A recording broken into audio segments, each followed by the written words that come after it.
नमस्कार, मैं हेमंत और आप मॉलिटिक्स देख रहे हैं। पूर्व सेना प्रमुख की किताब को लेकर सदन में जो हंगामा हुआ था, उसके बाद होम मिनिस्ट्री एक नियम लेकर आई है कि कोई भी बड़ा अफसर हो, वो रिटायर होने के करीब 20 साल तक कैसी भी कोई भी किताब नहीं लिख सकेगा, ना कोई संस्मरण लिखेगा।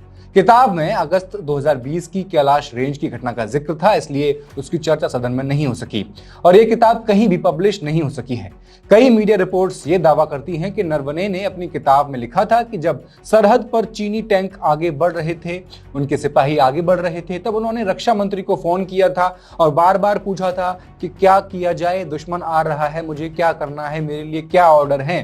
तब उन्हें घंटों तक जवाब नहीं मिला और उनके फोन इग्नोर किए गए और जब देर सवेर जवाब मिला भी तो कहा गया कि जो आपको ठीक लगे वो कर लो। ये पंक्तियां राहुल गांधी सदन में पढ़ना चाहते थे, लेकिन गृह मंत्री समेत पूरा सत्ता दल, उसको ये डर था कि कहीं ये स्वीकारोक्ति सरकार की निर्णय लेने की क्षमता पर सवाल ना उठा दे, इसलिए हंगामा कर दिया गया और इस लाइन को, इन पंक्तियों को पढ़ने नहीं दिया गया। इसके बाद हिंदुस्तान टाइम्स की रिपोर्ट बताती है कि होम मिनिस्ट्री ने सीक्रेट नोट हर मिनिस्ट्री को भेजा है, जिसमें लिखा है कि कोई रिटायर अफसर रिटायर होने के 20 साल तक कोई किताब नहीं लिखेगा, कोई संस्मरण नहीं लिखेगा। इतना ही नहीं, सरकार अब उन अधिकारियों के खिलाफ भी सख्त एक्शन लेने जा रही है जो सरकारी फाइलों की बातें बाहर जाकर मीडिया में लीक कर देते हैं।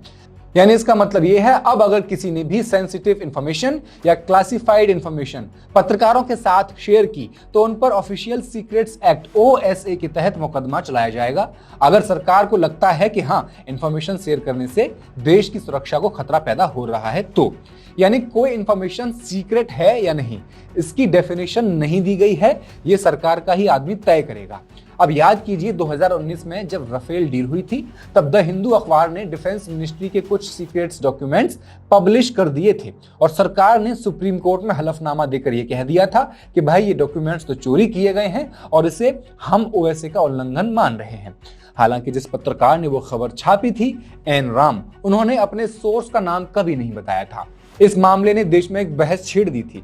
क्या विसल ब्लोअर्स और भ्रष्टाचार उजागर करने वालों को OSA, NSA, UAPA के तहत सरकार सजा दे करके चुप करा सकती है?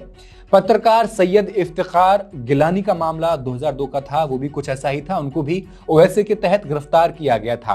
कारण दिया गया कि उनके पास से कुछ कॉन्फिडेंशियल डॉक्यूमेंट्स मिले थे। उन्हें जासूस कहा गया, गद्दार करार दिया गया, लेकिन बाद में पता चला तो वो डॉक्यूमेंट्स असल में ऐसे थे, एक ऐसी रिपोर्ट का हिस्सा थे जो सालों से पब्लिक डोमेन में पहले से ही अवेलेबल थी। लेकिन फिर भी गिलानी 7 महीने जेल में रहे, उसके बाद सरकार को केस वापस लेना पड़ गया। अब कई मामले ऐसे हैं जब फर्जी एक्ट बना करके विसल ब्लोअर्स को चुप कराया गया है।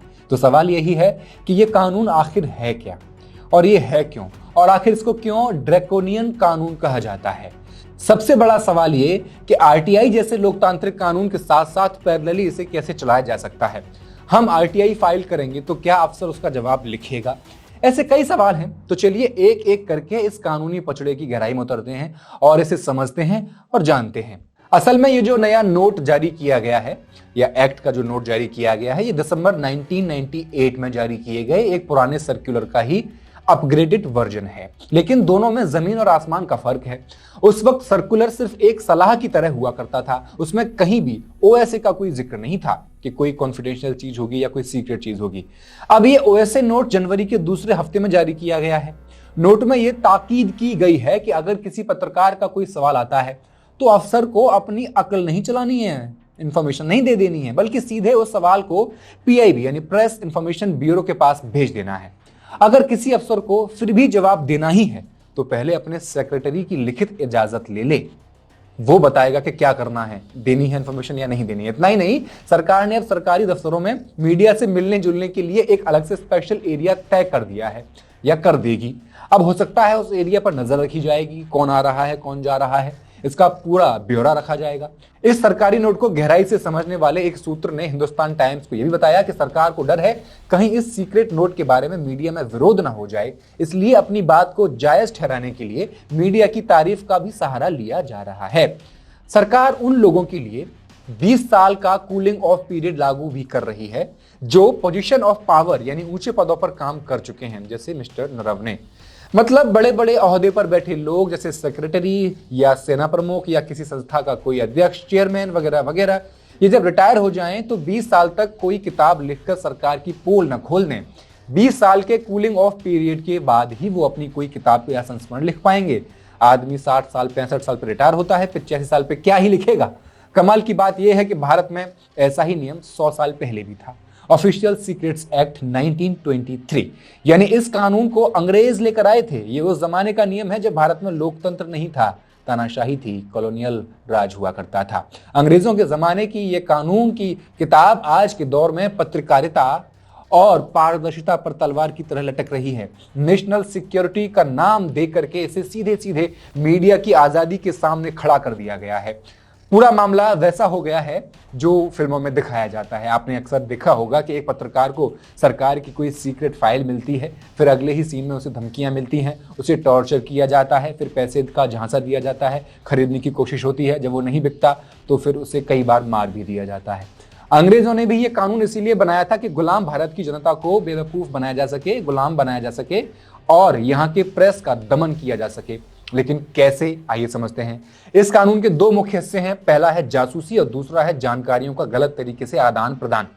कानून की धारा 3 उस काम से निपटती है जो जासूसी के अंडर आता है, जैसे किसी प्रोहिबिटेड प्लेस के पास जाना, उसका मुआयना करना, दुश्मन के काम आ सकने वाली कोई भी फाइल, प्लान, नक्शा या नोट तैयार करना, किसी भी गुप्त सरकारी कोड, पासवर्ड या जानकारी को हासिल करना और उसे सर्कुलेट करना, ये सब इसी धारा के तहत आता है। ये सुनकर के तो लगता है कि ठीक ही बनाया गया होगा कानून, लेकिन अब प्रोहिबिटेड प्लेस क्या हो सकते हैं, जैसे फौजी ठिकाने, नेवी के डॉकयार्ड और एयरफोर्स के स्टेशन वगैरह वगैरह। इसके अलावा क्या और भी हो सकते हैं जो हमें नहीं पता? जी बिल्कुल हो सकते हैं। यही लूप होल है ओएसए का। यह कानून सरकार को यह ताकत देता है कि वो किसी भी जगह को प्रोहिबिटेड प्लेस घोषित कर सकती है अगर उसे लगता है कि वहां की जानकारी दुश्मन के काम आ सकती है। तो कानून की इस अस्पष्टता की वजह से सरकार किसी भी आम नागरिक को जासूस बता करके जेल में डाल सकती है। अब एक है धारा 5, ये धारा जो पत्रकारों पर, विसल ब्लोअर्स पर और सरकारी मुलाजिमों पर मार करने वाली है। जितनी भी इन्वेस्टिगेटिव रिपोर्ट्स आप न्यूज वेबसाइट्स पर पढ़ते हैं या सोशल मीडिया पर या टीवी पर देखते हैं, वो बाहर कैसे आती हैं? कभी सोचा है आपने? डिपार्टमेंट्स के अधिकारियों को पत्रकार लोग जाके उनसे मिलते हैं, उनके साथ इंफॉर्मेशन शेयर की जाती है। वही अधिकारी बताते हैं कि सरकार कितना करप्शन कर रही है और कौन सा नेता कितना भ्रष्ट है। लेकिन अब सबसे पहले तो जानकारी लीक करने वाला अपराधी माना जाएगा और दूसरी तरफ पत्रकार भी अपराधी माना जाएगा। कुल मिलाके ये धारा सीधे तौर पर इन्वेस्टिगेटिव जर्नलिज्म को अपराधी बनाती है। जब अंग्रेज इसे लेकर आए थे, इस कानून को लेकर आए थे, तो इसी से साफ हो जाना चाहिए था कि इस कानून को कॉलोनियल और अलोकतांत्रिक ताकत ने जनता पर पूरी तरह से कंट्रोल बनाए रखने के लिए डिजाइन किया होगा। इसे आज के सोवरेन और डेमोक्रेटिक कंट्री में लागू करना नैतिक डिजास्टर है। यह कानून राइट टू इंफॉर्मेशन के मूल सिद्धांतों के भी बिल्कुल उलट है। इसका कारण यह है कि इसमें सीक्रेट शब्द को कहीं भी परिभाषित नहीं किया गया है। यानी कोई इंफॉर्मेशन शेयर कर दी गई मान लो, और ये बात लीक हो गई कि भाई एक अधिकारी ने एक पत्रकार को ये इंफॉर्मेशन दे दी है, तो वो इंफॉर्मेशन सीक्रेट है या नहीं? मान लो उसने यही बता दिया कि उसके ऑफिस में चाय नहीं मिलती, या चाय में पत्ती नहीं होती, कम होती है, या फिर अदरक नहीं होती, तो चाय का मिलना या न मिलना क्या सीक्रेट इंफॉर्मेशन है या नहीं, ये कौन बताएगा? इसका फैसला प्रशासन और सरकार मिलकर के खुद करेंगे। सरकार बताएगी क्या सीक्रेट था क्या नहीं। अब वो पत्रकार और अफसर की शक्ल देख के बताएगी। क्या ऑफिस की स्टेशनरी बदलने का मेमो भी अब सीक्रेट है? क्या किसी राज्य में कुपोषण पर रिपोर्ट करना, सरकारी स्कूलों की स्थिति पर रिपोर्ट करना सीक्रेट माना जाएगा? क्या नए सैन्य हथियार की योजना पे बात करना, जैसे राफेल पे बात की गई थी, उसे सीक्रेट शेयर करना माना जाएगा? तो जवाब ओएसए के तहत हाँ है, अगर कोई सरकारी अधिकारी उस पर सीक्रेट की मोहर लगा देता है तो क्या अब रिपोर्टर सरकार की चाटुकारिता ही करेंगे? हालांकि करते भी आ ही रहे हैं। क्या यह एक्ट भ्रष्टाचार छुपाने के लिए लाया गया है? मल्टी करोड़ स्कैम्स की रिपोर्ट छुपाने के लिए लाया गया है? सरकार की नाकामी छुपाने के लिए लाया गया है? इस एक्ट से सरकारी योजना फ्लॉप होने का डेटा सीक्रेट किया जा सकता है क्या? बदनामी से बचने के लिए कोई इसका इस्तेमाल कर सकता है क्या? क्या मंत्री जी की इमेज खराब हो जाए उसके डर से इस एक्ट को लाया गया है? उसे सीक्रेट बनाया जा सकता है कि मंत्री जी के बारे में कोई ऐसा नहीं बोलेगा। ओवैसे प्रभावी रूप से मीडिया के मुंह पर दरअसल शिकंजा कस देता है। साल 2005 में एक रिवोल्यूशनरी कानून पास किया गया था, आरटीआई एक्ट। ये एक्ट किसी भी नागरिक को अधिकार देता है कि वो एक रिक्वेस्ट फाइल करे 10 रुपए की और किसी भी सरकारी संस्था से जानकारी कुछ भी मांग ले। Second administrative reforms commission ARC, जो सरकार द्वारा नियुक्त एक उच्च स्तरीय संस्था है, उसने 2006 में आधिकारिक तौर पर सिफारिश कर दी थी कि भाई ऑफिशियल सीक्रेट्स एक्ट 1923 को निरस्त कर दिया जाना चाहिए, क्योंकि यह पुराना हो चुका है और ये एक आधुनिक लोकतंत्र के साथ असंगत भी है, चल ही नहीं सकता। हमारे पास और भी बाकी के कानून हैं पत्रकारों पर लगाम लगाने के, जैसे UAPA है। आज कितने ही पत्रकार UAPA में तारीख पे तारीख कर रहे हैं, जेल में बंद भी हैं। आप क्या सोचते हैं, क्या एक 100 साल पुराने औपनिवेशिक कानून को आधुनिक लोकतंत्र में कोई जगह मिलनी चाहिए, या जटिल सुरक्षा खतरों से भरी दुनिया में इसे निरस्त करने का जोखिम बहुत अधिक है? हमें कमेंट सेक्शन में लिखकर जरूर बता दें और मॉलिटिक्स को सब्सक्राइब कर दें। बहुत बहुत शुक्रिया।